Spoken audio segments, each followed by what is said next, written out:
Generating traffic and sales can be a challenge for online merchants. But selling on the Walmart Marketplace puts your products in front of millions of customers who shop on Walmart.com. And right now, sellers who join Walmart Marketplace can save up to 50% on referral and fulfillment fees for the first 90 days. So get started today. Head over to marketplace.walmart.com/savings. That's marketplace.walmart.com/savings.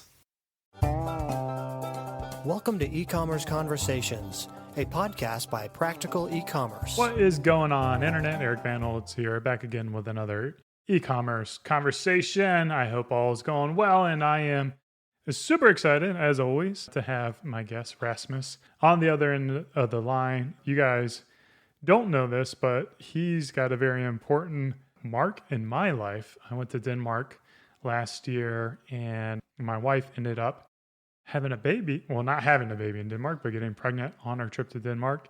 And probably wouldn't have happened if Rasmus wasn't there to kind of show us around Denmark and help us feel relaxed and beneficial and all that stuff in Denmark. I don't know. This is probably the weirdest intro I've ever done, but Rasmus with Sorry Mom and Iron and Ink, welcome to the show. Thank you, Eric. I like that introduction. I cannot beat that introduction because last time I saw you were in Denmark when my girl Nana was pregnant. I have something important in my life after you coming here as well, though. I'm sitting in my basement in my home gym in the house that we just bought when you guys were here. And I'm looking at my row machine, my Stairmaster. And that would definitely not have showed up in my life if it wasn't for your trip to Denmark. I showed you the pain that is the rowing machine. And for whatever reason, you love that. Yeah. But I'm very fortunate for our time, and I'm sure our audience will appreciate our friendship, but they probably want to hear a little bit more about e-commerce and what's going on there. Give me a little bit background of your businesses and what kind of stuff you're doing. Well, in very short, I'm 30 years old, Denmark, so on the other end of the line, but also in another part of the world right now. Here from Denmark, I am involved in two businesses. Both are heavily into the tattoo industry, the tattoo community. My one business is called Sorry Mom. Sorry Mom is, as you know it yourself, is a passion project, a business that started out with a crazy idea of getting involved in a community, which is the tattoo community. So in Sorry Mom, we work and develop with the tattoo products. We started out 7 years ago with one product and with one purpose in mind, and that was to develop the best possible healing ointment for a new fresh tattoo. Yeah, so 7 years ago we launched our Sorry Mom Tattoo Bomb. I'm happy that it's still our best seller, but today the Tattoo Bomb is one of 7 or 8 products that we have in the Sorry Mom brand. I know this is going to be about e-commerce, so that's also where Sorry Mom has the biggest market. But Sorry Mom also came out as a side project because I were running around and hanging out in a tattoo studio called Iron and Ink. I met the owner, became friends with the owner. We started Sorry Mom. We started doing business with Sorry Mom for real. And suddenly we joined ventures, and I became a partner and co-owner of the Iron and Ink business. So today, heavily involved in the tattoo game with Sorry Mom. We are operating all over the world, mostly in Europe, as this is where we're placed. And also in Iron and Ink, we are proud to say that we're not only in Denmark anymore. We opened a shop in LA October last year, but Corona have had a huge impact on that. But in very short, heavily involved in the tattoo game, doing both the brick and mortar business by having our tattoo shops, but also running the lifestyle brand about Sorry Mom, which is focusing on products for process and aftercare. So your total number of Iron and Ink shops, what are you guys up to, like 6 or 7 or? No, we are with the 3 locations in Denmark and 1 in LA. And then we are opening a 4th Denmark location in 4 weeks from now in Aalborg, which is one of the biggest cities here in Denmark. So it's going to be a total of 5 by the end of this year. And then we're looking to add on another one in January, I hope. Again, in Denmark or? In Denmark. We want to branch out in the US, but with COVID-19, thing going on. It's out of our hands. We don't know what's going to happen and when things are going to happen. But we were hoping to open a second US studio this year, but I really doubt that it's going to work out. I don't even think that we will be able to fly into the States this year. Yeah, it's just absolutely mad right now in terms of like international business. And, you know, that was a big reason I wanted to bring you on, because we tend to have like an American, you know, inherent bias to this show. I mean, most of the people I know are Americans. Yeah. And I just wanted to like, you know, share what it's like to do business in Europe. Like, what is that mindset? How do you find success? How do you have traction if you are an American wanting to go into Europe? How do you do it? Like, what would be the strategy that you would do? If I were an American going into Europe, I mean, Europe is a different place than America. Denmark is also a very different place compared to a lot of other places in Europe. Denmark being a very small country, we have 5.5 million Danes with a population of 5.5 million. So we're a small country, and everything in Denmark is very regulated.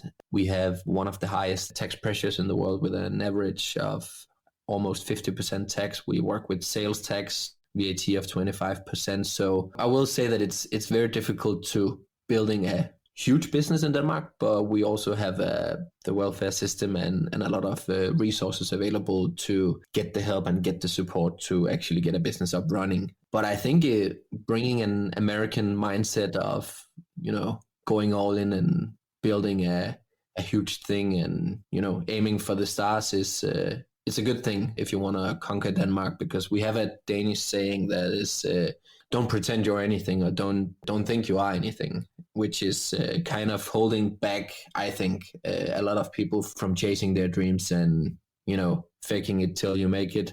I'm not saying that that's always the right way to do it, but if you want to launch a successful business and you want to do it in these times, you really need to bring some power to the game. I think that's a very interesting comment. As Americans, a lot of times you forget about the inherent advantages that you have in terms of like mindset and access to resources. And just even an established country like Denmark has things that are holding it back that present opportunities for you as an entrepreneur to go in and tackle. For the listeners, we try to do European sales for Beard Brand, and it was a lot of learning lessons for us. I think that the biggest learning lessons is kind of what you just talked about. Like, you talked about Denmark, but as Americans, we just think of it as Europe. We just go in there and we serve Europe. I can always hear that also with the question on, you know, launching a business in Europe, but Europe is, it's so many things. And that is also why that I really think that it's difficult for one to go and conquer Europe at once. I think you have to look at Europe as all these small countries and all these small markets, because we have different languages. We have countries in Europe that aren't even a part of the European Union.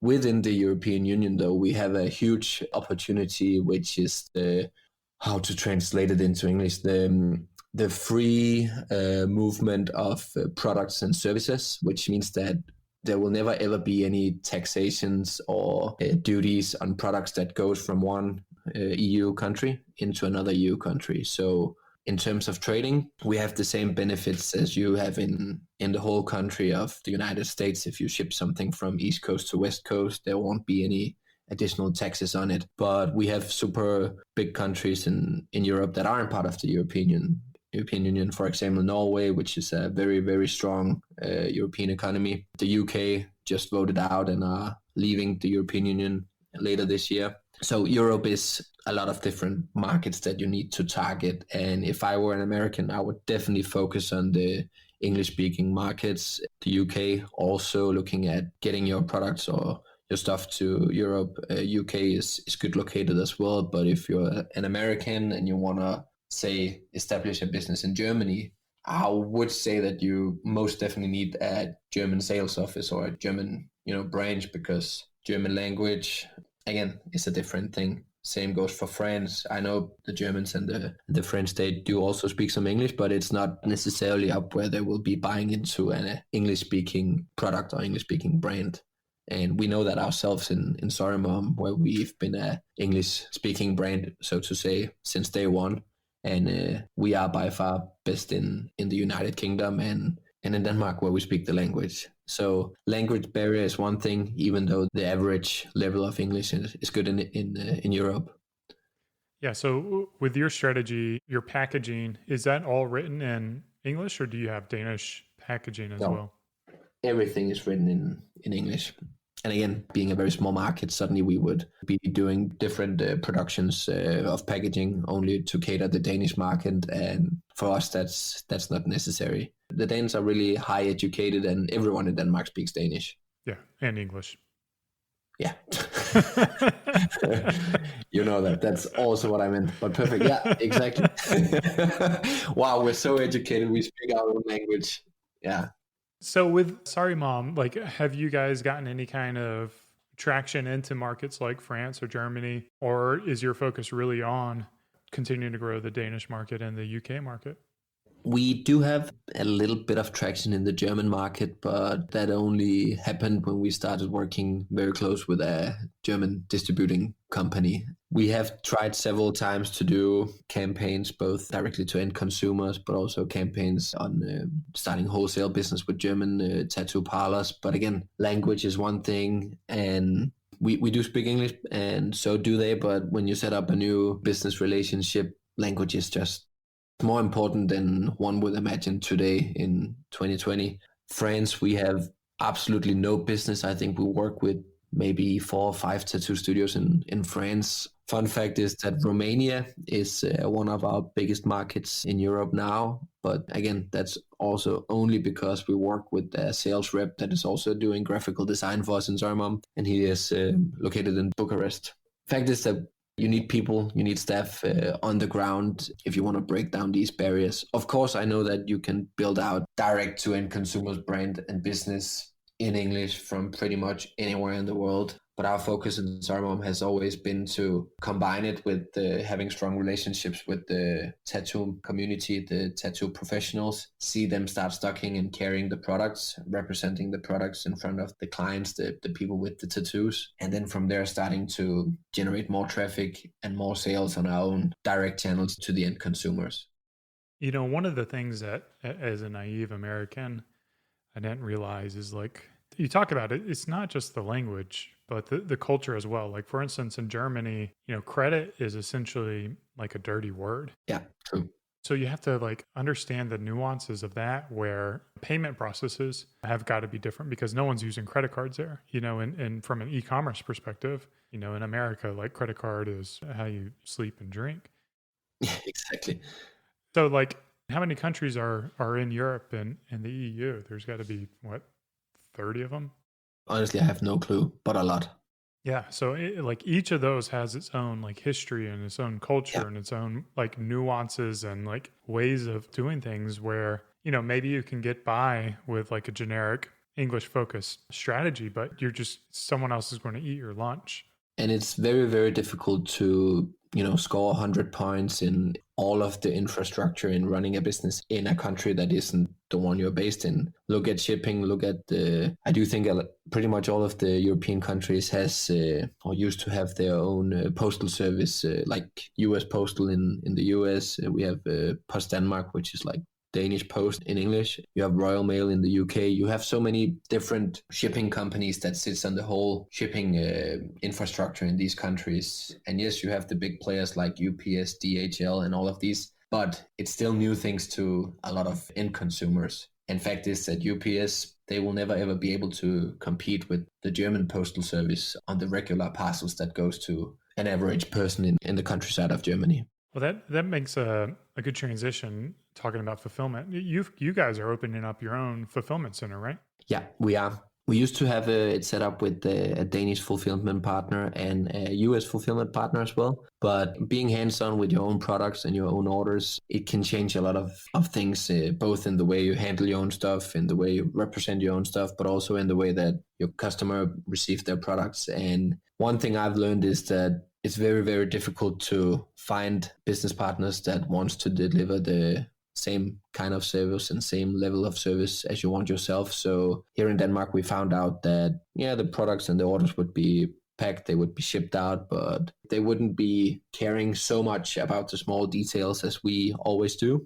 And the same goes with our US fulfillment. So we dug into our costs and we figured out that we could rent a warehouse that fits our needs and actually 50% more at the same fixed costs as what we pay to have our pallets of products stocked elsewhere. Of course, we now need to hire people to do the packaging and do the actual shipment. But again, that's where we can do some more. We can write handwritten notes in the orders. We can send out samples. We can do anything we like. And for us, that is very important because we really care about what we do. And we know that whenever an end consumer receives our products, it is to apply it on a permanent thing, which is a tattoo. So if that handwritten note can change something, it's definitely worth it for us. And the same goes for the wholesale orders, being able to send out samples, being able to print a Sorry Mom / Beard Brand Tattoo Studio poster and send it out. It could mean that you took this poster and you framed it in your studio, and then suddenly you were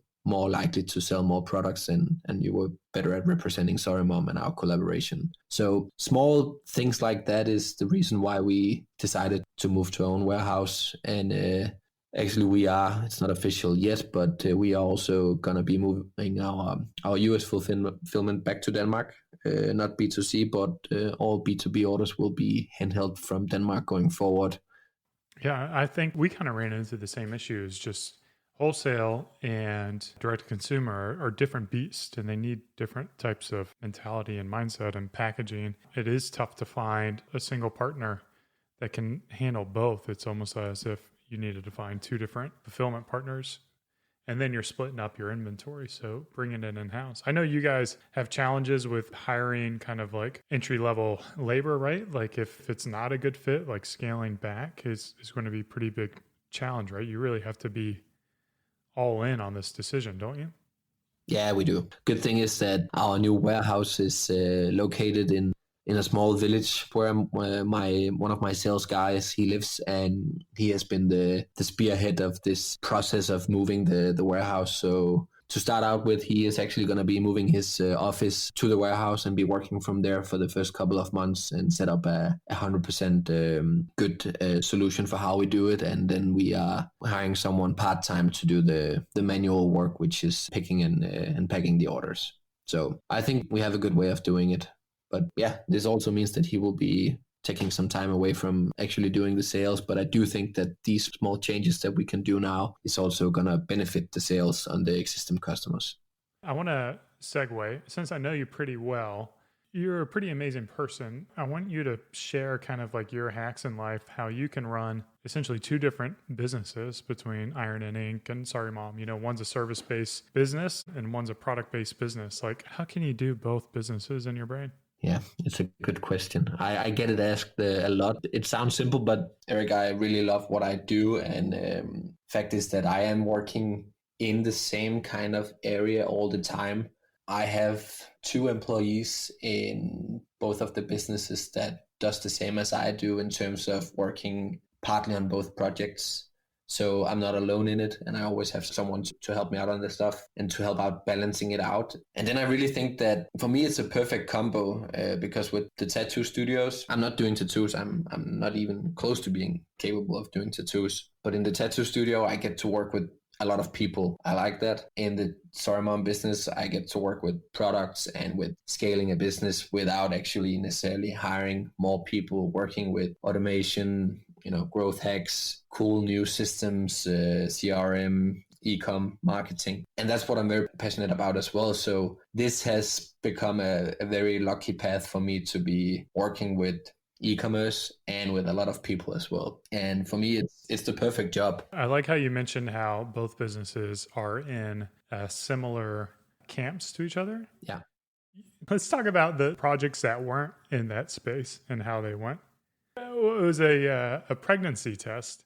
I had a crazy idea of building out as a happy subscription-based business. So I took my savings and I bought all the pregnancy tests I could from China. And I bought a lot of one of these called the tests that you use to check out if it's a ovulation test or what it's called. Like ovulation kit, maybe. That sounds right. So I bought these tests and I wanted to build out a subscription so that once a couple that wanted to get pregnant, they signed up, I would be happy. I would have a customer.